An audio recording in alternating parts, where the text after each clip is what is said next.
LA chronicler. You just heard Anthony Davis during his intro presser on Saturday say he would take the Lakers roster against anyone, a roster that not only includes him and LeBron, but also our new additions, DeMarcus Cousins, Danny Green, Avery Bradley, Quinn Cook, a vastly different group, let's just say, than the team that won 37 games a year ago. What do you make of AD's assessment? I mean, I think it's important to note that 2 weeks ago we were all sitting here saying, hey, another free agent off the board for the Lakers. They went all in on Kawhi. This is preventing them from stocking up on the kind of talent they're going to need. And I look at 12 NBA caliber players right here. I have on my little scratch sheet. They did very well. They got Danny Green, who was the top 3-and-D guard on the market, got him to wait, however it happened.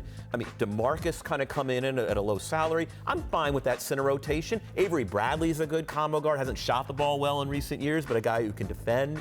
I mean, Dudley is your 11th or 12th. I've got, Quinn Cook, Caruso can play. Like, I think it's a lot better than the pending disaster we all thought that would befall the Lakers. Oh my God, they missed out on Kawhi, and now it's the Jose Calderon All-Star. Oh, wow. And I think it turned out much better than that. So I think they acquitted themselves pretty well, given what we were talking about. Well, they got Anthony Davis, so right there, yes. They've done a very nice job improving their roster. Right, so they had a good offseason. I do think they did a good job filling out players that fit with Anthony Davis and LeBron. However, a lot of these guys that they're counting on to shoot are not coming off good shooting years. Danny Green, they paid him more money than anybody else was offering. That's how they got him. He didn't 45% from three-point last year.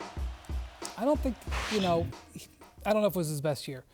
Avery Bradley's had 2 sort of down years. That said, the roster is much better. And I agree with Anthony Davis that you give them in a 7-game series, you give them a chance to do it to beat anybody. The problem is that that's an underdog's mentality.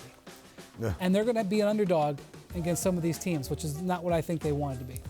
The funny thing is you guys are talking offensively, and I think offensively they'll be fine because what you said, the fit is there.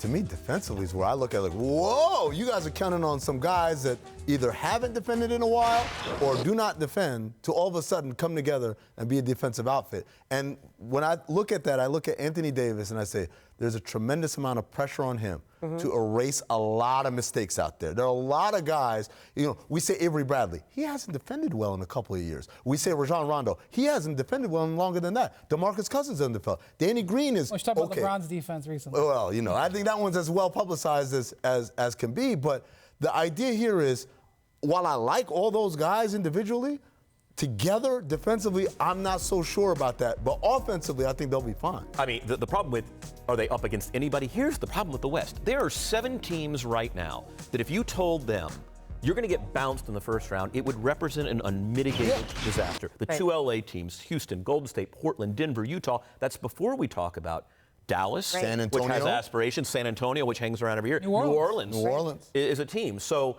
I mean, I'll take them over anybody? No, I'm taking the field over everybody in the West. Right. That's a great way to phrase it. And that's very true about the teams that someone's got to lose in the first round. Yeah, 3 of them do. Yeah. They all think it would be very bad. Actually, 4 of them have to lose. Right, 3 of the 7. Thanks for watching ESPN on YouTube. For more sports highlights and analysis, be sure to download the ESPN app. And for live streaming sports and premium content, subscribe to ESPN+.